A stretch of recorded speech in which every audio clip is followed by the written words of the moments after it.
એક અદ્યતન સ્પોર્ટ સંકુલ આજે મને ખરેખર હૃદયને આનંદ થાય એવું સ્પોર્ટ સંકુલ એનું આજે લોકાર્પણ થયું છે.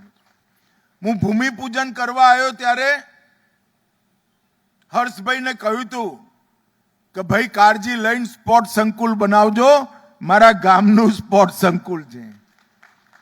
અને આજે હું ખરેખર ગુજરાત સરકારને હૃદયપૂર્વક ધન્યવાદ આપવા માંગુ છું કે અદ્યતનમાં અદ્યતન સ્પોર્ટ સંકુલ આજે અહીંયા બનાવવામાં આવ્યું છે મિત્રો. અને આજે મેં કલેક્ટરશ્રીને સૂચના આપી છે, એક આધુનિક જિમ્નેશિયમ અહીંયા બનાવ્યું છે. સવારે 6 વાગ્યાથી 11 વાગ્યા સુધી ખાલી ખેલાડીઓ માટે નહીં, માણસાના નાગરિકો માટે પણ આ જીમ ખુલ્લું મૂકવાની સૂચના આપી છે. નજીવા દર ટોકન ફી લઈ માણસાના બધા જુવાનિયાઓ, બધા નાગરિકો પોતાનું સ્વાસ્થ્ય સારું રાખી શકે એવી વ્યવસ્થા કરી છે.